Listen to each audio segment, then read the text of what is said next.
오늘은 나병의 식별법, 나병에 관한 이게 총체적으로 나병이라고 이렇게 돼 있는데 어쨌든 그것에 대해서 오늘 말씀을 나누려고 합니다.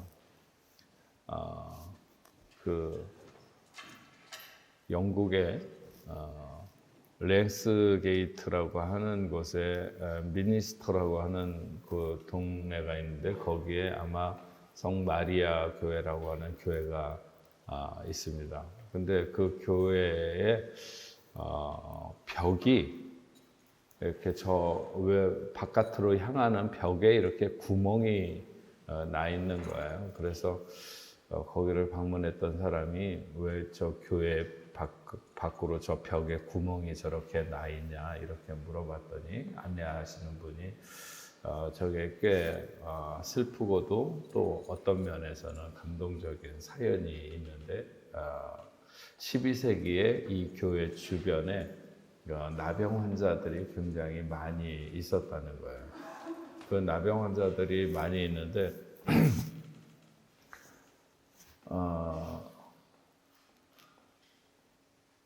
사람들이 주일이 되면 다 이렇게 와서 예배를 드리고 그러는데 나병 환자들이 이제 일반인들하고 같이 어울려서 예배를 드릴 수가 없고 그때만 하더라도 나병 환자들 자기네들이 그런 병을 가진 것에 대해서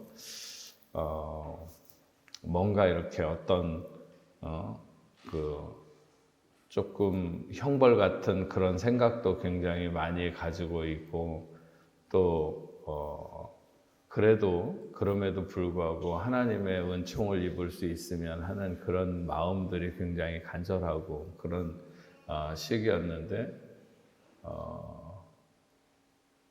아무도 이렇게 그 나병 환자들이 예배에 나올 수 없는데 이제 아마도 그 사제 중에 한 분이 그런 나병 환자들의 어떤 간절한 소망이라고 그럴까요? 그런 걸 생각을 해가지고 그 나병 환자들 중에서 한 명씩 와가지고 그 구멍에다가 이렇게 구멍을 통해서 그 주일날 목사님이 그 말씀하시는 선포하시는 말씀 그래서 자기들 같이 이렇게 어떤 저주의 흔적을 가진 것 같은 그런 그 나병 환자라 할지라도 자비하신 하나님의 말씀을 들을 수 있는 기회 혹은 성가대가 찬양하는 소리를 들을 수 있는 기회 뭐 이제 이런저런 것들을 받을 수 있는 은총을 입을 수 있도록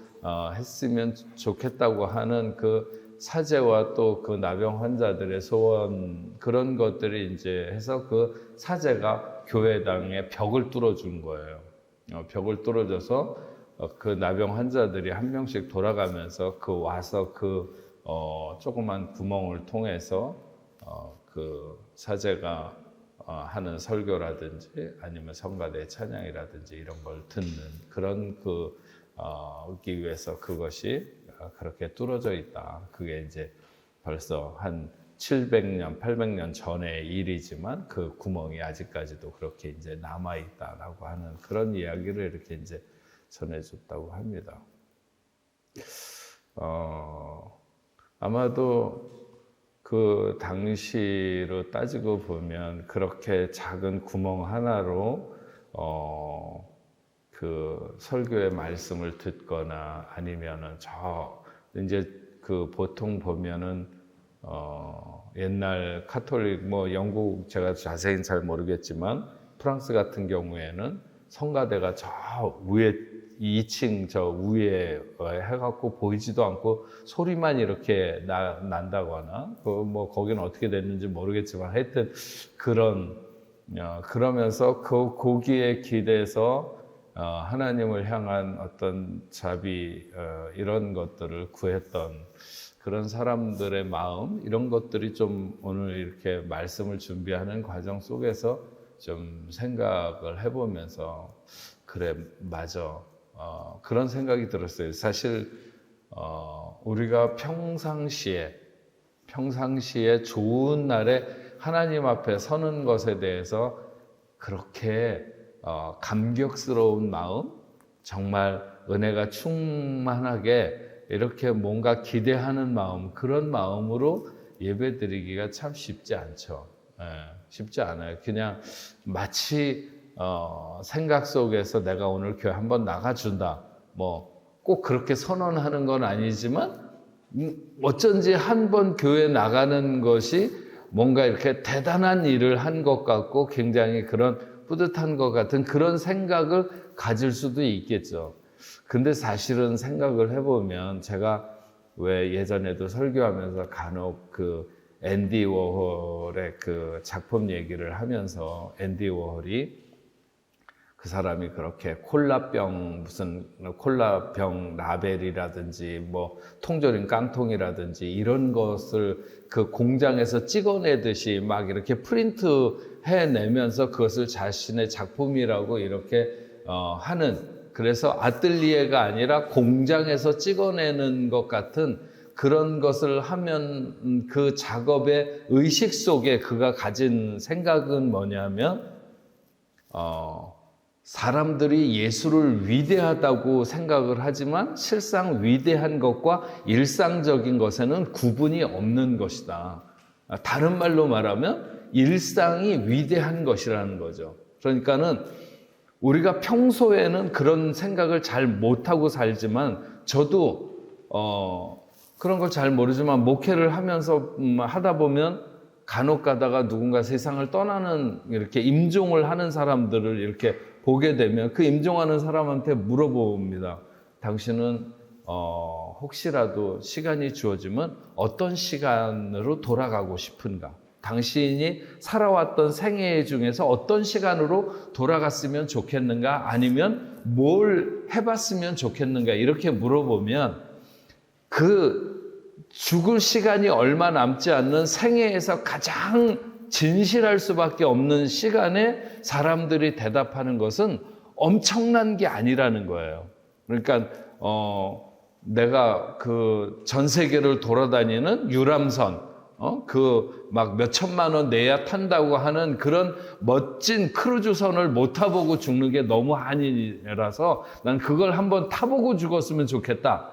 아니면 정말 빨간색 페라리 그냥 쫙 비싼 거 그거 한번 타고 멋지게 머리를 휘날리면서 운전을 해보고 그러고 죽어야 되는데 그걸 못 해봐서 안타깝다, 이렇게 얘기하는 사람은 없다는 거예요. 거의 없어요. 그런 대단한 뭔가 이렇게 누구도 이루기 쉽지 않은 그런 걸 얘기하는 사람은 없고, 그냥 가족들 다 오손도손 모여 앉아가지고 같이 이렇게 맛있게 밥을 먹는 그런 시간을 한번 가져봤으면 소원이라든지, 아니면 온 식구 다 손잡고 교회에 나가서 예배 드리는, 오늘 우리 오현주 집사님하고 승리하고 김지수 집사님 같이 나와가지고 내가 늦게 왔지만 그냥 마음이 뿌듯합니다. 이 화요 예배에 같이 와서. 어쨌든 그런데 그런 거예요. 예수 믿는 사람 같으면 온 가족이 다 손잡고 나와서 주일날 이렇게 앞자리에 앉아서 하나님 앞에 같이 예배 드리는 그런 것을 마지막 소원으로 가질 수 있는 거죠. 그건 사실 돈 드는 것도 아니에요. 아무것도 아니야. 나도 실제적으로 누군가 그런 사람한테 물어봤어요. 그랬더니 자기가 늘 산책하던 그 길을 다시 한번 돌아볼 수 있는 그것을 마지막 소원같이 얘기를 했어요. 그건 아무나 할 수 있어. 거지도 할 수 있어요. 뭐 산책하던 길 도는데 누가 돈 내라고 그러는 것도 아니잖아요. 그런 것처럼 우리가 평소에 살아갈 때는 우리의 일상이 얼마나 위대한지 모른다고. 몰라. 근데 어떤 순간이 오게 되면 그걸 알 수 있는 순간이 있게 되는 거예요.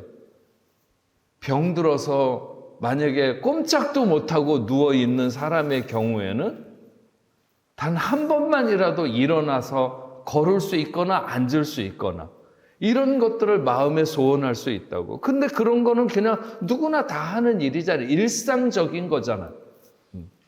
그래서 하나님이 우리에게 베푸신 일상의 날들이 얼마나 위대한 시간들인가. 제가 그래서 종종 선교사들이나 뭐 이런 분들 만나서 강의할 때 그런 얘기 해요. 누구는 파리에서 아침을 맞고 누구는 뉴욕에서 아침을 맞는데 나는 어디 아프리카 저 이름도 없는 구석에서 아침에 일어난다고 투덜거리시면 안 된다고. 하나님이 당신을 위해서 온 세상을, 어제 있었던 세상이 아니라 오늘 당신을 위해서 이 찬란한 세상을 여시고 일어나는 당신을 맞는 것을 우리가 알아야 된다고. 어느 순간인가는 그런 눈이 열리는 거예요. 위대한 게 따로 있고 일상적인 게 따로 있는 게 아니라 일상이 위대한 거예요. 우리의 삶의 모든 날들이. 그 저는 아까 그 얘기한 것처럼 그 구멍으로 들여다보는 그 사람들, 그러면서도 그렇게 설교를 듣거나 아니면 그 성가대 찬양을 들을 수 있는 것, 여러 명의 나병 환자들 중에서 자기가 그날 가서 그렇게 들을 수 있는 것에 대해서 너무 그냥 이렇게 은총을 입은 것처럼 생각했던 가난한 마음들, 그런 거 생각해 보면 우리는 어떤가? 오늘 이 자리에 그냥 저는 사실은 차에 타고 앉아 있으면서 엄청 안타까웠지만 어쨌든 나오는 거든지 돌아가는 거든지 다 그 정도의 그 한 번을 들여다보면서 잘 들릴 듯 말 듯 하는, 옛날에 무슨 마이크를 대고 했겠습니까? 그냥 육성으로 해서 잘 들리지도 않는 그런 것을 귀담아 들으려고 하고 찬양 소리, 성가대의 어떤 찬양 소리를 들으려고 했던 그런 것들, 그런 시간들이 얼마나 위대한가 이렇게 생각을 해보면 오늘 우리가 나와 있는 이런 시간이 너무나도 하나님 앞에 정말 감격할 수밖에 없는 그런 시간이라는 사실을 우리가 다시 한번 생각해 보면서 오늘 이 말씀을 잠깐 동안 들으면 좋을 것 같습니다. 오늘 말씀은 나병에 관한 규정인데요. 네 부분으로 나눠서 사람의 몸에 생기는 나병에 대해서 오늘 본문에 말을 하고 있고요. 원래 이제 46절 말씀까지 보려고 했는데 시간이 없어서 23절까지만 봤습니다.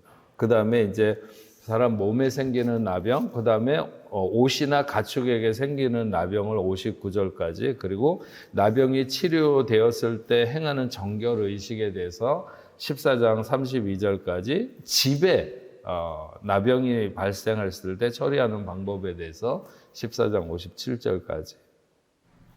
이 나병이라고 하는 걸 때 이 나균은 피부나 점막 혹은 말초, 신경, 내장 등의 병증이 발생하게 되는데 만성 전염병이라고 말할 수 있죠. 두 가지 타입이 있어서 나종양형이라고 하고 혹은 결핵양형이라고 하는 두 종류가 있습니다. 그래서 나종양형은 병원체가 피부로부터 시작해서 점차 안으로 들어가면서, 몸 안으로 들어가면서 어떤 병증이 발생하게 되는데 크고 작은 결절 이렇게 찢어지거나 아니면 떨어져 나가거나, 그래서 나병 환자들이 이렇게 머리를 긁다가 손가락이 툭 떨어져 나간다거나 이렇게 코가 이렇게 떨어져 나간다거나 하는 이런, 그래서 피부가 가라앉거나 혹은 솟아오르면서 전신에 어떤 퍼지게 되는 그런 것이 있고요. 결핵양형은 신경 조직에 병균이 침입해서 부분적으로 어떤 마비 증세 같은 것들을 일으키고 하는 이런 것입니다. 근데 사실 우리가 이 13장에서 여러 가지 나병이 발견되었을 때 취할 조치가 나열되어 있고, 14장에서는 이 병이 나은 환자를 공동체 속에 어떻게 복귀시킬 수 있는가라고 하는 절차를 기술하고 있는데요. 사실 우리나라 말로는 이 나병이라고 이렇게 해서 히브리어는 차라트라고 하는데, 이걸 이제 개역 성경에서는 나병이라 이렇게 옛날 성경은 문둥병이다 이렇게 번역했지만, 이 병이 오늘날의 병명으로 가지고 있는 한센병을 말하는 것은 아닙니다. 이 차라트는 곰팡이 종류와 유사해서 사람뿐만 아니라 어떤 그 건물 벽이나 옷이나 이런 곳에 다 같이 발생할 수 있는 것인데, 이 차라트를 70인역 성경에서는 레프라스라고 이렇게 헬라어로 번역했는데, 우리가 생각하는 나병, 오늘날의 한센병하고는 먼 그렇게 가깝지 않은 그런 병을 의미합니다. 어쨌든 가장 근접하게 말하자면 악성 피부병 뭐 이렇게 말하면 맞을 것 같은데, 피부에 비늘 같은 것이 덮이는 병이든지 뭐 백선이라고 하거나 혹은 발진 같은 것들을 일으키는 어떤 곰팡이균에 감염된 피부병 같은 것, 이런 것을 오늘 성경에서 말하고 있는 것으로 보면 좋을 것 같습니다. 그래서 1절에서부터 8절까지는 피부 증상에 의한 진단, 그래서 환부의 털이 희게 되거나 환부가 보통 피부보다 우묵하게 들어가거나 하는, 그래서 사실은 제가 군대 입대했을 때 같이 훈련 받아서 후반기 교육이라고 그래서 논산에서 훈련 끝나고 또 이렇게 이제 수원에 와갖고 다시 이제 그 받을 때, 그때 한 명이 이 나병으로 이렇게 군대 안에 들어왔다가 다시 나가는. 근데 그 친구가 그렇게 피부가 안쪽으로 이렇게 많이 파여져 있었는데, 그것을 이제 나중에 진단할 때 진단받아서 다시 집으로 돌아간 그런 경우가 있었는데, 어쨌든 피부에 나타난 것으로 진단하는 것. 9절부터 17절까지는 피부에 속살이 드러나 있는 경우에 대한 진단. 그러니까 뭐라 그럴까, 이렇게 생살이 나오는 것처럼 이렇게 할 때, 그 다음에 18절부터 28절까지는 상처와 연관된 나병의 진단, 29절부터 37절까지 머리나 수염에 발생한 옴과 나병의 진단, 그 다음에 38절에 44절까지 피부의 색점과 대머리에 대한 진단, 44절에 46절까지 45, 46 나병에 감염된 자의 조치. 나병 환자는 옷을 찢고 머리를 풀고 윗입술을 가리고 부정하다 외치라고 하는, 그래서 병이 있는 동안에는 부정할 수밖에 없다는, 그런가 하면 이 나병 환자는 민수기에 의하면 혼자 살되 진 밖에 나가서 살도록 되어 있다고 하는, 이런 것들이 오늘 우리가 읽은 말씀과 또 읽지 않은 부분에서 가리키고 있는 말씀입니다. 이 나병의 어떤 진단과 또 처리, 이런 것들을 우리가, 이건 이제 정결법에 속해서 이런 문제가 나오는 건데요. 이런 것을 통해서 우리로 생각하게 하고 하나님이 주시려고 하는 교훈이 뭔가라고 하는 점에 대해서 좀 생각을 해보겠습니다. 나병은 특별히 죄악이 퍼지는 속성을 드러낸다, 이렇게 우리가 좀 볼 수 있습니다. 나병의 특징 중에 하나는 퍼지는 거죠. 그래서 나병 환자들과 이렇게 같이 치료하고 그들을 위해 섬김의 삶을 살다가 실제로 나병이 든 사람들도 있고, 물론 뭐 다 그런 건 아니지만 어쨌든 나병의 특징 중에 하나가 바로 퍼지는 것인데, 이것은 우리가 죄악의 속성과 같다고 말할 수 있습니다. 우리가 죄악으로부터 완전히 분리된 삶을 살 수는 없지만 그 죄악을 범하거나 발견하는 즉시 더 이상 퍼지지 않도록 회개하거나 그런 것에 힘써야 되는 것이죠. 여기서 오늘 얘기하는 이 병은 사람 몸에 먼저 생기고 그 다음에 옷이라든지 가죽이라든지 이렇게 번져가고 집에까지 확산되고 하는 것을 알 수 있습니다. 우리가 제자훈련하면서 늘 말하는 것 중에 하나가 죄는 자기 완결적이다. 일단 죄에 고리가 걸리면 그 죄는 끝까지 뭔가 끝까지 가려고 하는 속성으로 계속 이렇게 고리에 고리를 걸면서 자꾸 확산되어져 간다 하는 것입니다. 그래서 그 죄는 만약에 이렇게 피부에 나병이 발생하게 되면 내면으로 자꾸 들어가게 되는 것과 마찬가지로 죄도 역시 우리가 죄에 붙들리게 되면 그것이 처음에는 우리의 내면으로 이렇게 점점 우리의 생각 속으로 그래서 우리를 지배하게 되는 거죠.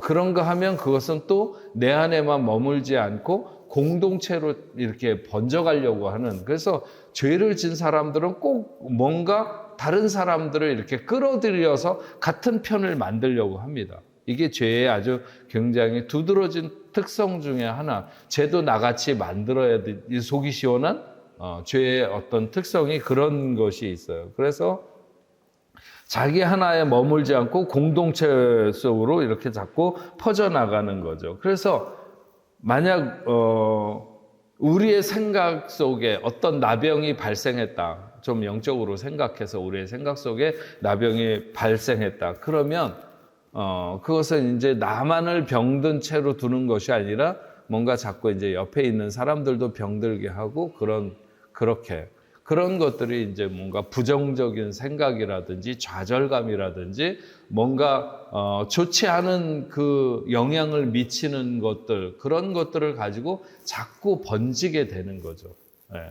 그래서 제자 훈련하면서도 가장 많이 강조하는 것 중에 하나가 순방향의 인생을 살아야 된다는 거예요. 순방향의 인생, 역방향의 인생을 살지 말고 뭔가 누군가를 만나서 얘기할 때도 상황은 힘들 수도 있고 상황은 절망스러울 수도 있지만 거기에 우리가 그리스도 안에서 소망스러운 이야기들을 나누고 계속 용기를 주고 같이 기도하면 될 수 있다고 이렇게 서로를 격려하는 그런 쪽으로 가야 되지, 그렇지 않으면 계속 병들게 이렇게 병이 퍼져나가게 되는 거죠.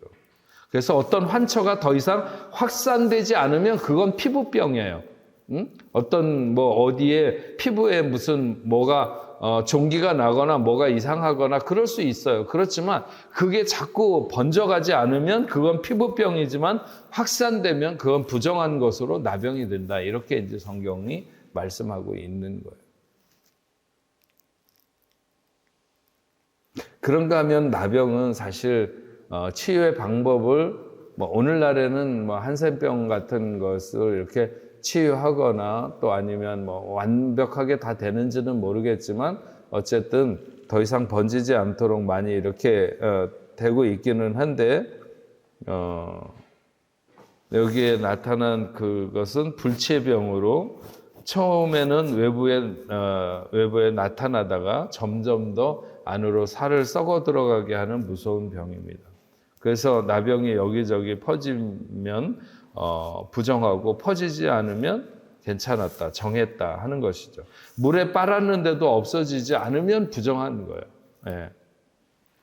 그래서 회개의 모양은 있으나 근본적으로 변화가 없으면 회개로 인정되지 않는 것. 우리는 이런 것들을 잘 기억해야 됩니다. 철저하게.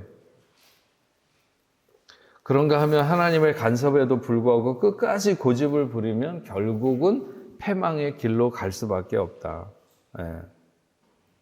그래서 우리는 뭔가 더 이상의 악을 행하지 않는 것이 문제가 아니라 하나님 앞에 돌이키는 것이 가장 중요하다. 돌이키는 것이 가장 중요하다 하는 것입니다.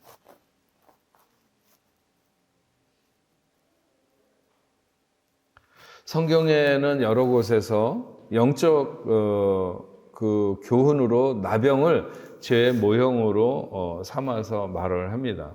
시편 38편 5절에 보면 내 상처가 썩어 악취가 나오니, 또 시편 38편 11절에는 나의 사랑하는 자와 나의 친구들이 나의 상처를 멀리하고 나의 친척들도 멀리 섰나이다. 이것은 바로 다윗의 어떤 고백인데, 자기가 죄를 하나님 앞에 범하고 했을 때에 그것이 마치 살이 썩는 것과 같은 나병이 들어서 어떤 냄새가 나거나 하는 이런 것으로 주변 사람들도 그렇고 자기도 그렇게 보고 있는 거죠. 이사야 1장 5절 6절 이사야는 백성의 죄를 나병과 같이 보며 발바닥에서부터 머리까지 성한 데가 없다고 이렇게 말하고 있는 것을 알 수가 있습니다.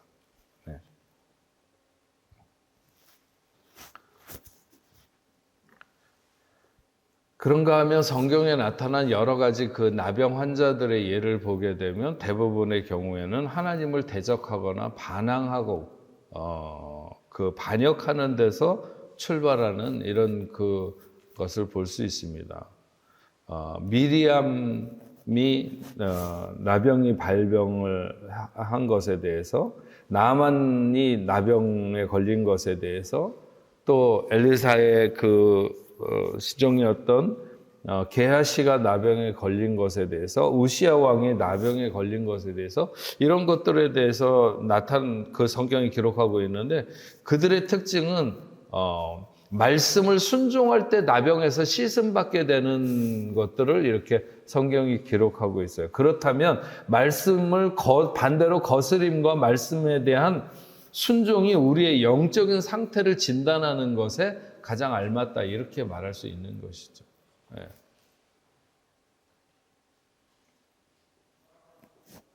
예수님이 산상수훈을 마태복음 5장 이하의 산상수훈의 말씀을 강론하고 산 아래에 내려오셨을 때 그분이 이 땅에 오신 왕으로서의 권능을 나타내시면서 처음 행하신 이적이 뭐냐면 나병 환자를 깨끗하게 하신 것입니다.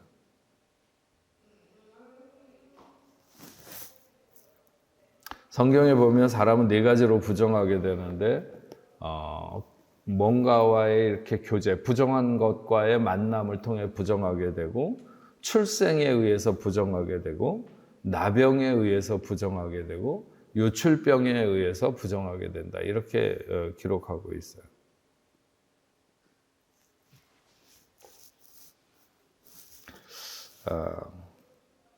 그래서 이 나병은 오늘 말씀해 보면 몸 안에 있다. 그래서 사실 죄라고 하는 것은 우리의 존재 안에 있고, 또 옷에 있다고 하는 것은 다른 말로 말하면 우리의 어떤 행위에 있다고 볼 수 있고, 집안에도 나병이 있다고 하는 것은 공동체에도 그 병이 있을 수 있다는 사실을 기억해야 되는 거죠. 한 가지만 더 말씀하고 오늘 말씀을 마치겠습니다. 나병에 의한 부정을 어떻게 처리할까? 네.